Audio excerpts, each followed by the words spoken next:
Hi, everybody. Welcome. I wanted to thank you all so much for sharing your time with me. And so I can see a few of you with your video on. It's great to see all those friendly faces. And just so that you know, I hope I've muted everybody. I hear a bit of an echo. Let me see what I can do about that. See if I can mute everybody. There we go. And if you have, I'm going to go through lots and lots of material. I'm really excited with some of the great stuff I'm here to share with you today. But there's lots of information. So if you've got questions as they come up, just jot them down because I really want to save some time at the end for you to ask those questions, for you to make sure you get what you came here really solved and for that to be shared. So let's dive in. We've only got an hour here today, and I want to give you as much as I can. I'd like to bring your attention to that perpetual problem. We've all got one, that one we keep coming back to. Imagine if that was solved. Just take a moment to think about how life might change, what that could look like if you didn't go back to that same reference point.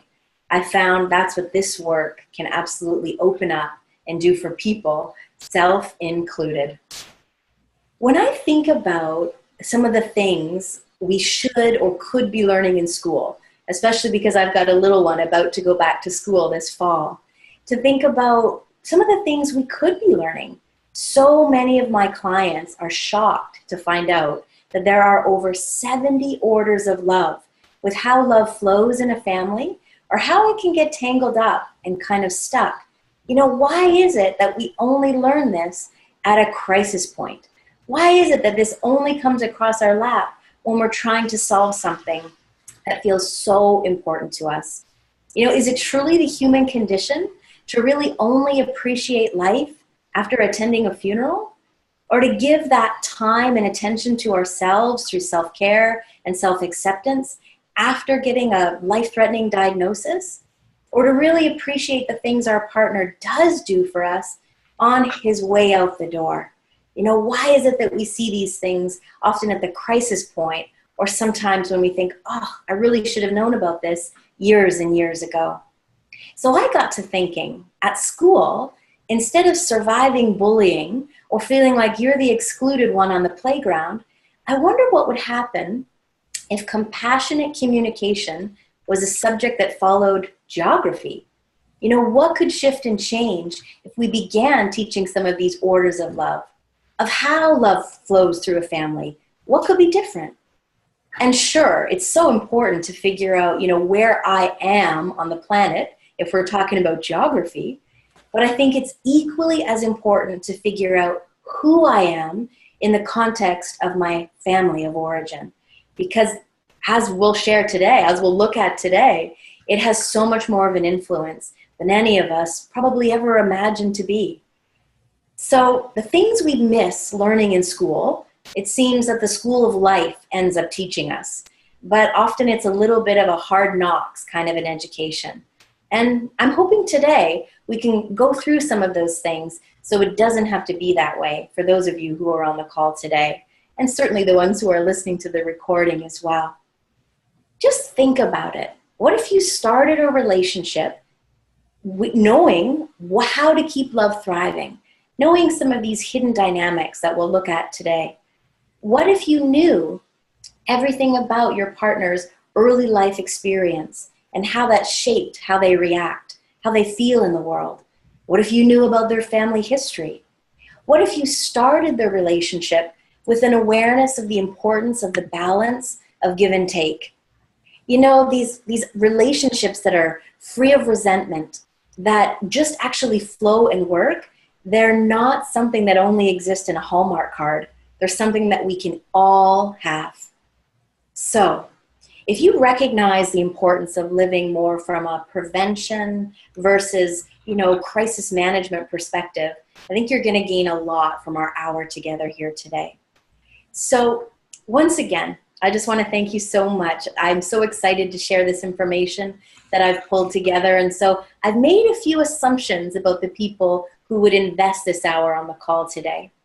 Likely, you're somebody who's taken other classes, read work, or gone to workshops and read books about transformation. You are deeply caring about your relationships, how you show up, how you're perceived, and how it could flow a little better. You're likely pretty naturally curious, just like me, and have been fascinated by depth psychology. Maybe you already work with others, and you'd like to learn some tips and tools for how to transform relationship issues in about half the time. So I think a lot of people get curious about how I got into this work. So I wanted to take just a moment to share a little bit about my background. I think ever since I've been a little girl, I've always been really curious about why we do what we do. You know, why certain habits are really hard to escape from, why we choose certain partners, why the same patterns keep cropping up for us. And that led me naturally into reading all kinds of books about the mind-body connection until one day I decided, nah, let's make it serious. And I decided to dedicate formal studies to clinical hypnotherapy. Such a fascinating thing to learn about. And I started working alongside two brilliant doctors at the Seeker Center for Integrative Medicine. And there I learned so much. I was invited into intense cases where I kind of thought to myself, I need a few more tools in my toolbox.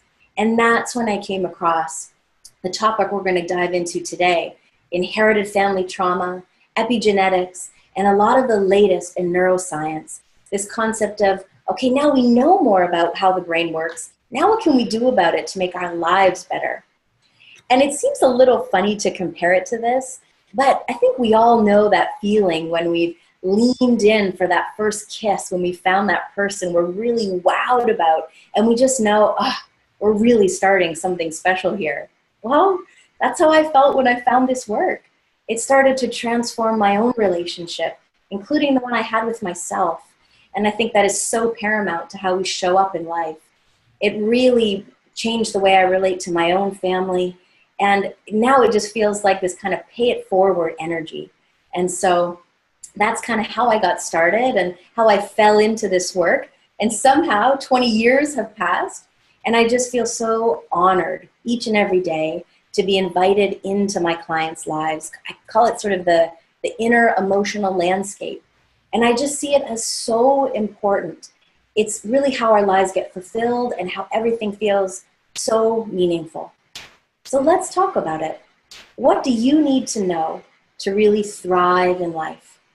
Well, the first place to start is our earliest experiences, the ones our body remembers, but we might not consciously. The things that happened for us before our full logical mind came online. So, as a child, all of these experiences create like a blueprint that lives in our body. And our most early impressions are deeply rooted inside the body. So you could think about it like a reference point for how you show up in relationships, whether you trust life or shy away from it, whatever success means to you and how you navigate life, and certainly a lot of the health and symptoms and sort of that base point of how we feel in our own body. So it's the fabric of our upbringing that is really shaping so much of how we live our lives, but it hangs out in the background. It's sort of like this invisible influence running on autopilot. And we've all got them. These invisible patterns that formed in our childhood that shape all of our perceptions of the world. So they run unconsciously, all there behind the scenes. And this is how we understand life. This is even what we think we believe is possible for ourselves. Now, over the years, and through working with thousands of people, I've observed these symptoms or these problems that people come forward with. Think about it just like the surface ripple on the water. And this work really dives into the depths to get those roots and to begin to create change at the deepest level possible. So the second piece about how we really thrive in life is beginning to unpack some of our family history. We all have parts of our family history that are guiding our lives out of our conscious awareness. And what's really exciting, because for many people, they're surprised to hear This work has been around for almost 50 years, and now science is finally catching up. I'd say for about the last decade, science is really showing what we've observed in this work all these years. And science gives us a clear outline now for how traumatic memories are transmitted right through the chemical changes in our DNA. So we're learning how these family experiences influence and shape our lives, more so than we ever understood before. Think about it like the part of yourself that's just running in the background. It's quite a hot topic, actually. Every week now, we're seeing new articles that are being published that are validating how our family history shapes us. Let me break it down a little bit. When a trauma happens, let's say to our grandparent, it sends an information signal. And scientists call this an epigenetic tag. It attaches itself right to the DNA. It tells our cells to either use or ignore a certain gene based on the trauma that happened. I like to think about it like shared family information to help us survive better. The trouble is, oftentimes, our life, let's say as the grandchild, ends up looking a lot different from whatever our grandparents were up against. So we end up becoming reactive to certain situations that are actually similar to the original trauma to help us navigate it better this time. So here's an example. Let's say you've got a grandfather who was in a very serious war-torn situation. We don't have to get into the specifics. Anything in that realm would carry a lot of traumatic memory and informational coding in the DNA. Now his body, from that experience, shares with his children and his grandchildren. And now inside of their bodies, they're using that gene to stay safe. They have quicker reaction times. They develop skills to navigate life, actually from their grandfather's experience. We can live with an inherited stress response. Think about it like living with a hypervigilance. But if we now live in a safe, quiet community, everything is kind of going along well in our life, that anxious pulse we feel in our body, it's as if it doesn't quite fit. We can't find a way to make sense of it. And this whole time, it's been something that's been passed down through the generation. Another really more everyday example, I guess I would say, let's talk about a grandmother who grew up in poverty.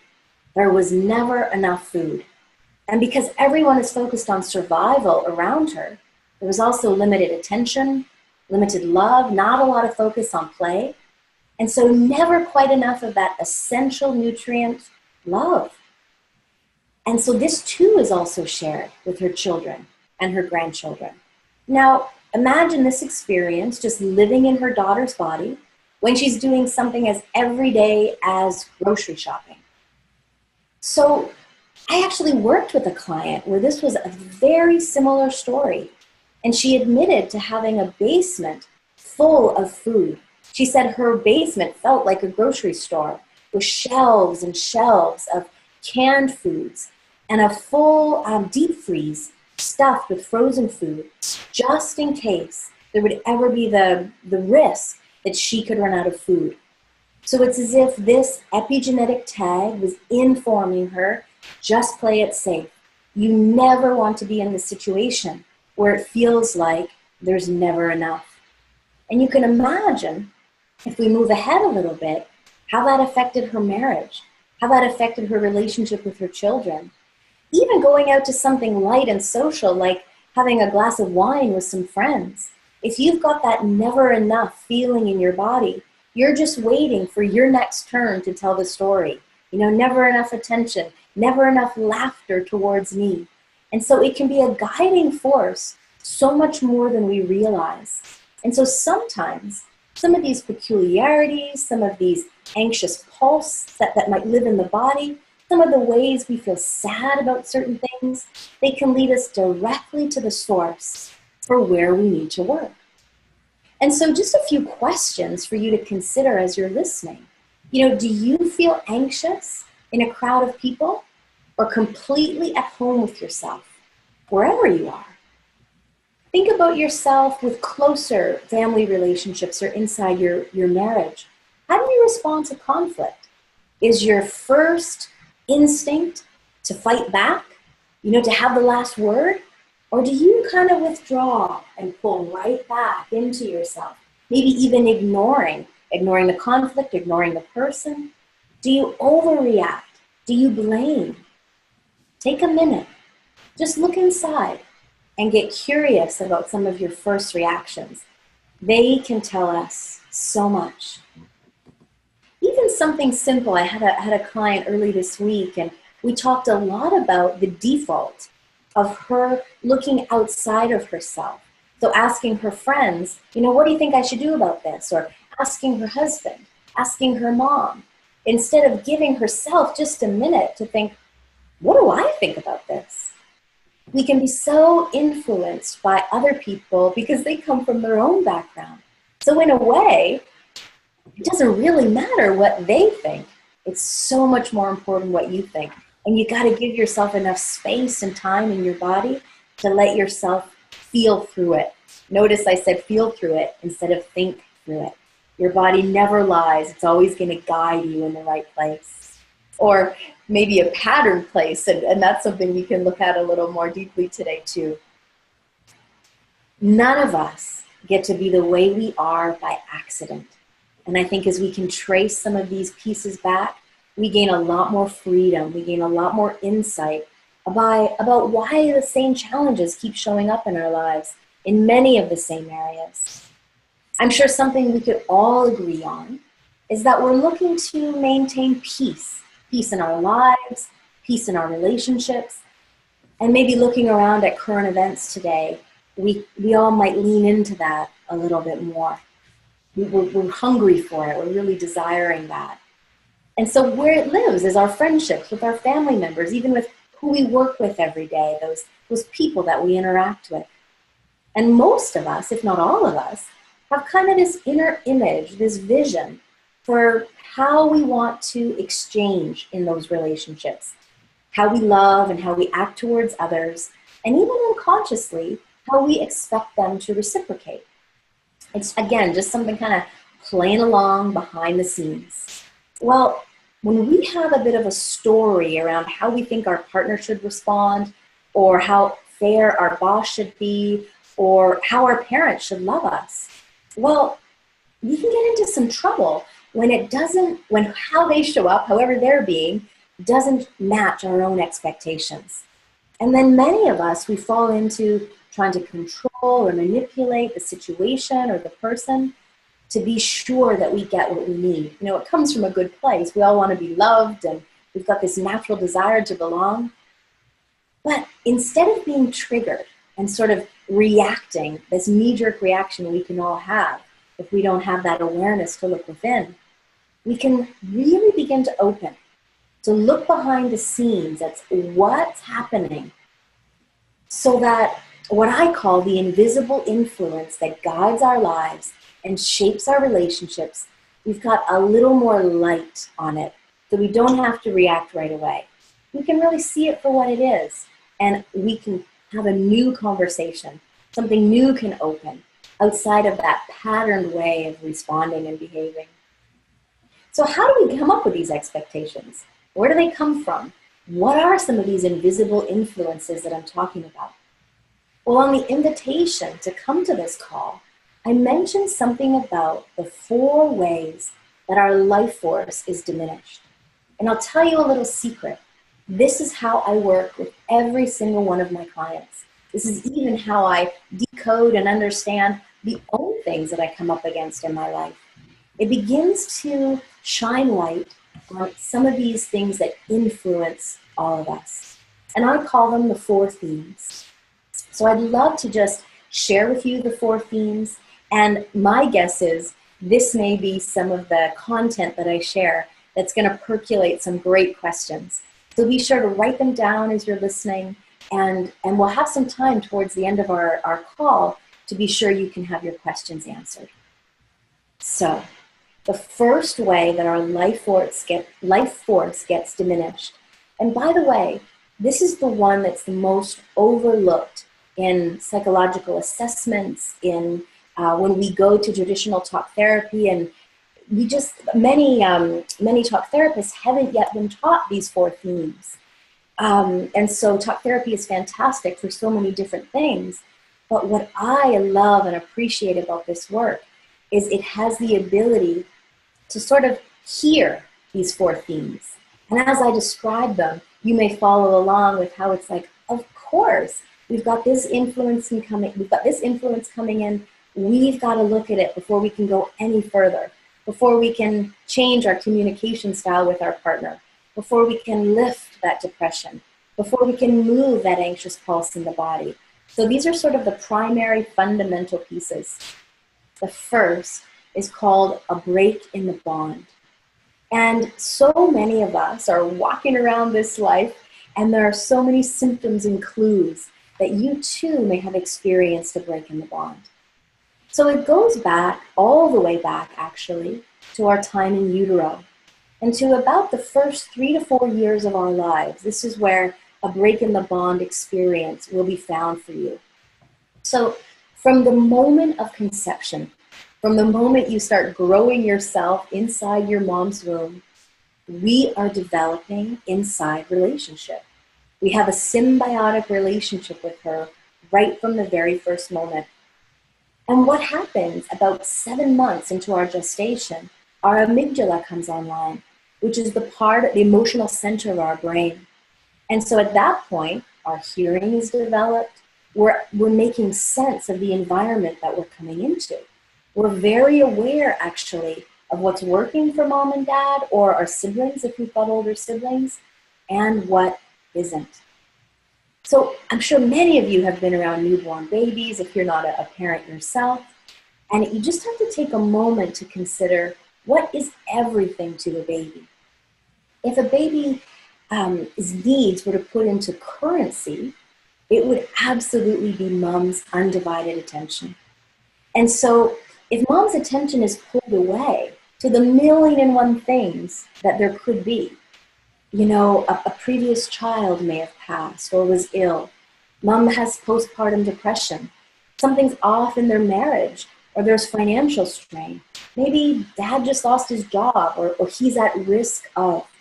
This pulls that way a mom looks at a newborn baby, that smile that lets the baby know you're okay in the world. I've got you, you're safe. And if that happens, we sort of develop all of these strategies in order to get our needs met. Think about how limited babies are, their movement, their inability to talk. And so the baby just needs this as a place of survival. And so for all of us, there's no memory of separation at this time. We have no, mental understanding as a baby how scary it is if there's financial strain, or if dad's drinking and mom feels alone, or geez, what the heck is postpartum depression? Why won't mommy hold my gaze? That might be what lands in the baby's body. And so we can't make sense of it. There's no memory of it, but it gets held in the body. The body records it, even if the brain can't remember it. And so as we're all thinking back, many of us who are moms will be thinking, oh my gosh, I went on vacation, or yeah, my husband did lose his job and I was, upset about that and worried about that. Well, we all have breaks with our mom. It's really about how those breaks are resolved. And so I'll give you a great example. A client came in and her daughter was 3 years old, and she came back from a 2-week vacation. It was actually an overdue honeymoon. They actually never went on a honeymoon when they first got married, and had finally saved up enough to go. So their daughter loved their grandparents and went to stay with them. So she had everything she needed. She was loved, she was cared for. 2 weeks in a 3-year-old little body, that's a long time. So when they came back from vacation, the daughter was being very independent. I've got this, wasn't giving mom eye contact, really seemed angry, hurt, and sad. And initially her mom came to me saying, well, maybe this is just a stage of development. She's growing older, she's not needing me as much. And a lot of times this can be our natural defense strategy of feeling like, I'm not so sure I can trust this connection business. So I'm just going to step back. I'm going to figure this out for myself. And if you've got a child who's really that hyper-independent child, that's often the one who needs a bit more love, who needs a bit more cuddle time, maybe needs that one more story at the end of the night to be sure that relationship is strong and steady. And if you think back to some of those early experiences, a lot of my clients will give me all the classic signs of the break in the bond, meaning not trusting love, having a difficult time with intimate relationship, having a lot of trouble hanging on to money, feeling like there's never enough time, love, attention from others. So it feels like, I wonder what happened. Did you spend any time in the incubator? Did mom and dad divorce when you were young? I want to ask some family facts, and they may just not know. A lot of the times our mom may feel really guilty and not really want to expose what happened. And so a lot of it can just be going back. If mom's willing to talk about it, asking some questions. Sometimes you have to call in an older sibling or bring dad into the mix, or an aunt or an uncle to get the full picture.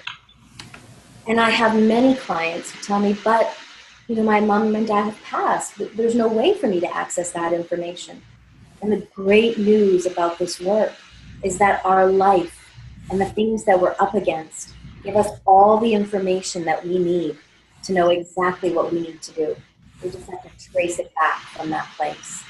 So that is the first way that our life force gets diminished. If we don't have a lot of trust in those early experiences with life, with our mom to take care of us, it lands in all kinds of ways inside our adult life. The second way that our life force gets diminished is what we call a merge. So you can think about it like a match, if you will. Mom is anxious, the child is anxious. A father fails, and our son struggles to find his way. Unconsciously, you're living life like your parent, almost as if to say, me too. You struggled, so who am I to have it super easy? I've just had a request to mute everybody. Let me just see if I can find that button. Let's see here. And if you just joined us, maybe you could mute yourself. Audio options. Don't know. Okay, so yeah, it looks like everybody that I can see is muted. Okay, great, thanks everybody. So back to the merge. We perpetuate feelings that actually aren't even ours. It goes back to that example of grandma growing up in poverty, not getting a lot of the attention that she needs. And we feel that same need to be loved, to be accepted, to belong. It's just this trickle effect. And unconsciously, this is what makes this so interesting. This is not something we walk around in the world thinking about, which is why a lot of our attention needs to be pointed here. I think a lot of it like shining a light on some of these invisible forces. So inside of ourselves, we're saying something like, the way I'm close to you, Mom, is to suffer like you, is to be challenged with some of the same things, just like you. And what I've noticed in my years of this work is, especially when the connection isn't fluid, especially when you've got challenges with mom or with dad, it's as if the merge is even stronger. And we struggle in a similar way to that parent. So often, when we've had a break in the bond, we can also have a merge.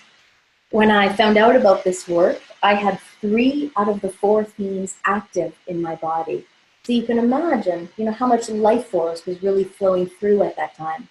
And that's the circumstances we can get into when we might say to ourselves, why does it feel like such an uphill battle? Why is this such a struggle? Well, if we've got a bandwidth of 100% and we're kind of running on 25, it's usually a really big clue. When we can untangle these 4 themes, it's as if the floodgates open up and you receive life and all of its gifts in such a different way. Let's move on to the third theme. It's a rejection.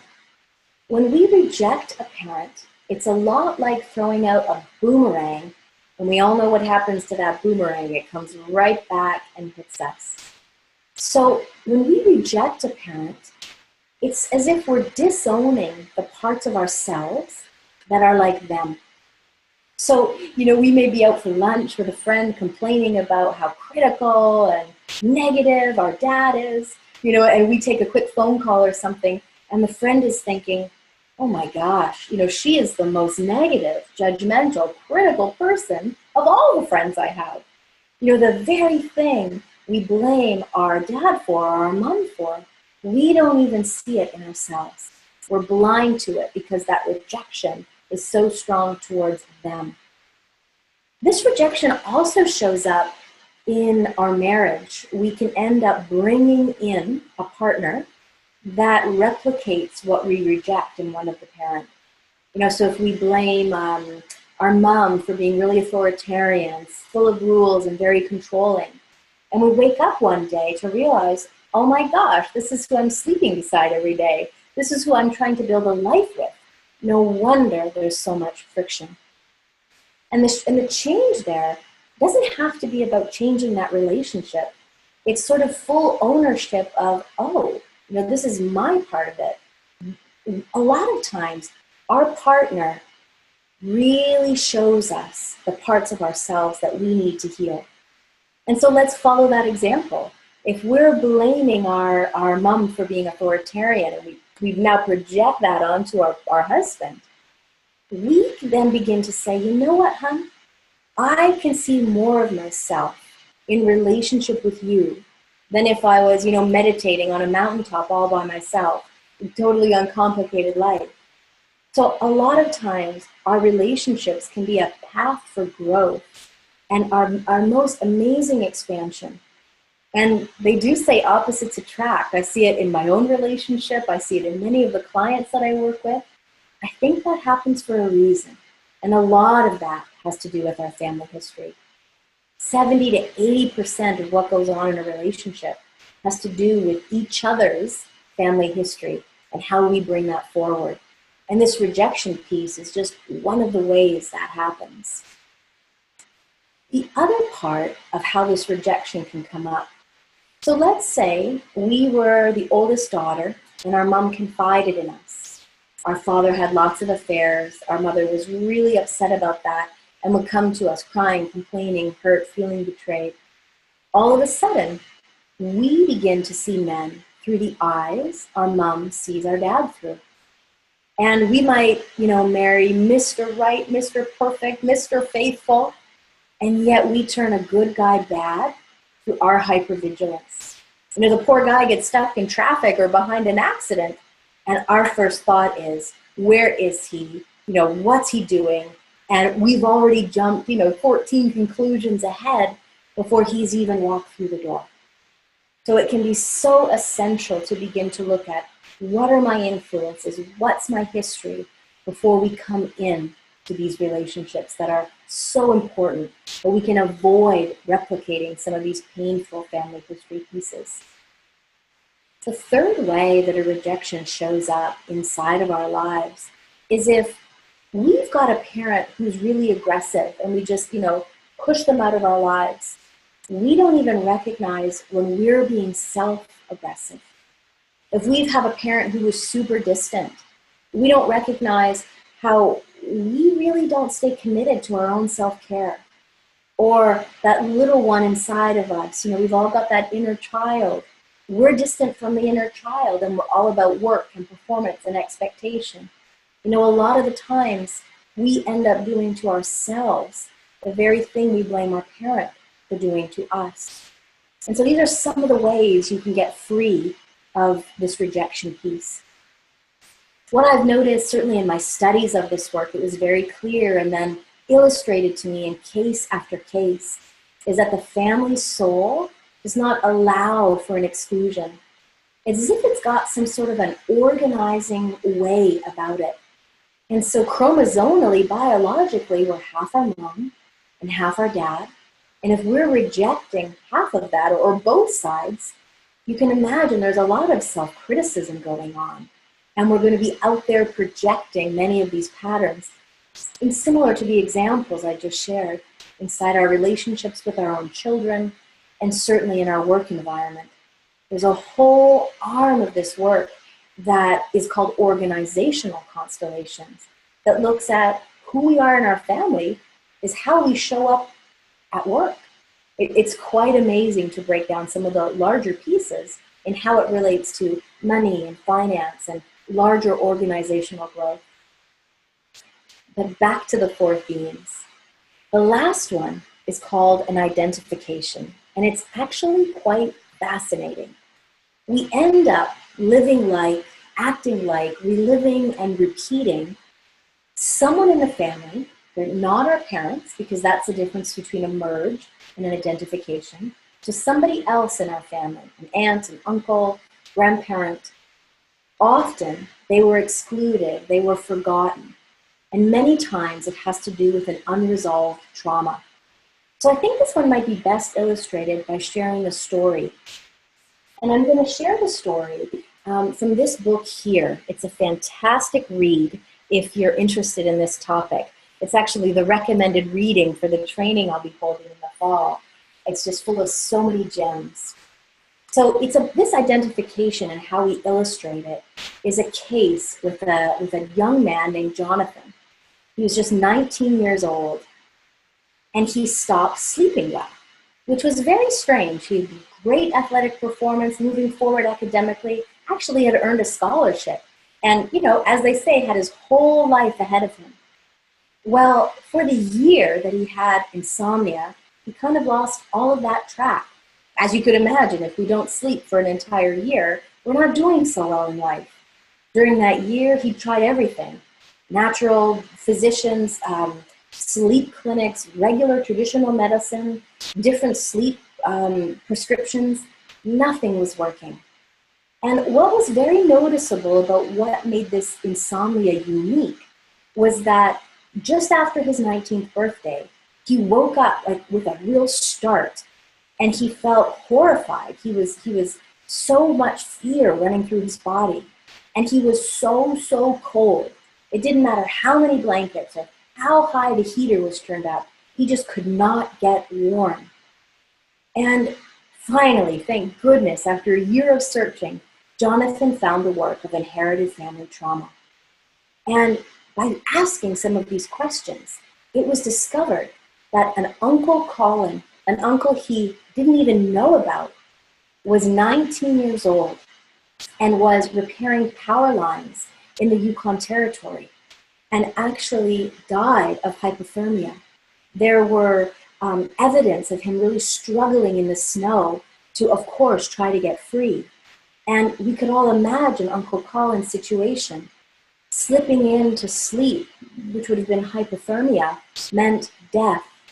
And because this unresolved trauma lived in the family system, and even though Jonathan didn't know about Uncle Colin, he was still identified with Uncle Colin's experience. And through this work, it was actually one single session. He went on sleeping soundly, got back to his life, got back to his academics, got back to his goals. And it's just amazing what can happen when we shine light on the parts of ourselves that, many experts just aren't taught to look there. We're looking for the right medication. We're looking for, shifts or changes in the diet, or, following REM sleep cycles. But in Jonathan's case, it was none of those things. It had to do with a bit of a hidden family secret. And as we track that back, so amazing what can happen. So these four themes give us an understanding of why you may struggle with intimacy in your marriage today, or maybe why that relationship hasn't shown up as much as you'd like it to, or why the natural needs of your children, they just exhaust you when they're calling out, when they're whining, or when they're melting down, the very thing that you had to close your heart to all those years ago. This may be why what you want most in life continues to seem out of reach. So those are the 4 ways that our life force gets diminished. And often, another big part of my secret, I'm kind of telling you all how I work with cases and break things down, is through the way we describe what we're up against. So a lot of the times, our language just kind of seeps it out. We give away these clues to which one of the 4 themes are active and really influencing our lives, kind of shaping things again from behind the scenes. And this is another piece that I'll be teaching in my upcoming training called the core language approach. There's so many nuances to really kind of listen in a new way, to hear what's really being said, so you can cut right to the chase. So similar to the example with Jonathan, 1 session, you're sleeping, you get your life back, and away we go. It's actually really exciting when you can support your clients and yourself to look at something from this very new approach. Sort of like we come in through the side door instead of the front door, which maybe it feels like you've been banging your head against for years now. So as we work with what I call inherited family patterns, not just on an individual level, but on all levels, it has the ability to transform the world. And I'm sure you'd all agree with me. We need that right now. So with this in mind, I created a 9-week training program so that the research side and the experiential side of this work can be experienced right from the comfort of your own home. We'll be using Zoom, just like this call today. And so you can finally resolve that niggling piece, whether it's within someone you love, within your family, with what's going on for you, or if you work with others, beginning to add that to your toolbox. What I have noticed, without a doubt, when you include working with the facts of the family, who was rejected, who was excluded, or who was the good girl to a fault, it then gives you the resolutions your clients have been searching for. You've got like the secret key, I said when I first found this word. I felt like I'd struck gold, is what I shared with my teacher.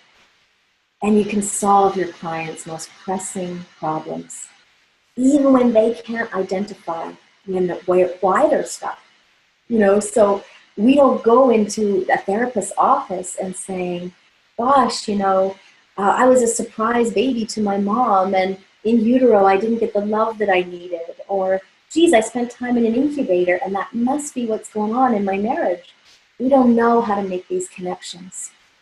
So of course, I've tried to pack as much in as I can, and it looks like I've left about 15 minutes for questions, which is what I was hoping to do. But there's so much more that I'm open to sharing with you if some of this has sort of pulled you in, like opened your curiosity, and likely you have an intuitive hit if this is something you'd like to learn more about. So, and thanks for all of you being on the call or taking the time to listen to the recording. And thanks for that. I'd like to offer you a 30-minute conversation to see if the training is right for you, or if some of the live workshops that I do, I'm beginning to travel more now with them. Maybe I'm coming to a city near you. Or if you'd like to host a workshop, we could certainly talk about that. I've got space open in my calendar in the next week or two.